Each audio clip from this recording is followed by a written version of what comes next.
Баршаңызға сәлем достар. Бүгінгі видеомда бауырдан жасалған өте дәмді торттың жасалуын ұсынатын боламын. Өте әдемі дастарханыңыздың көркін ашып, және де ең бастысы тойымды болып шығады. Барлық ингредиенттер төменде көрсетілген.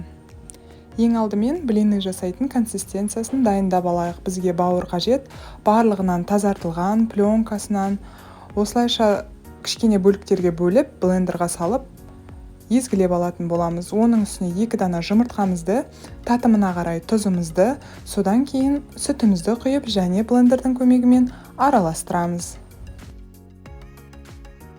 Егер де сізде погружной блендер болса, тіптен жақсы, үлкендеу ыдысқа бірден ұнын да салып, керекті консистенцияңызды дайындап аласыз.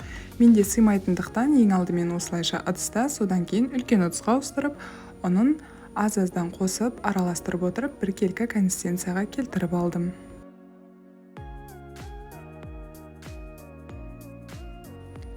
Мінекей, блины жасайтын консистенциямыз, қоспамыз дайын болды. Енді салмасын алдын ала дайындап алайық. Ол үшін бізге пияз және сәбіз керек. Сәбізімізді алдын ала үкіштен өткізіп аламыз, ірірек үлкендеу көзінен. Содан кейін пиязымызды турап дайындап аламыз. Осылардың барлығын қызып тұрған майда қуырып, сәл жұмсарғанша, дайын болғанша пісіріп аламыз. Достар, каналыма тіркеліп, өз пікірлеріңізді, сұрақтарыңыз болса, сұрақтарыңызды қойып отырыңыздар. Алдағы уақытта сіздерге ең оңай деген дәмді рецепттермен бөлісетін боламын. Ендігі кезекте соусын дайындайық. Ол үшін бізге 150-200 граммдай майонезге осылайша сарымсақ, 2 тіс сарымсақты қосып араластырып аламыз. Бар болғаны сол. Енді бауырдан жасалған құймақтарымызды дайындап алайық. Құймақ сәл қоюлау болғандықтан, осылайша қасықтың көмегімен сәл жайыңқырап барып пісіргеніңіз дұрыс. Керекті мөлшерге дейін жайып, бір жағы піскеннен кейін келесі бетіне ауыстырып, осылайша әдемі етіп дайындап аламыз.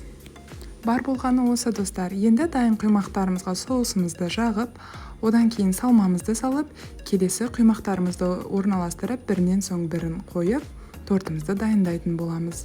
Беткі жағын аскөктің көмегімен немесе осы артылған соустың көмегімен әрлеп қонақтарыңызға ұсынсаңыз болады.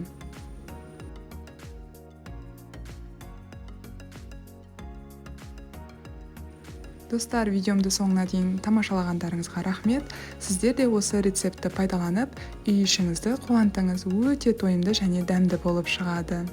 Баршамызға ас болсын!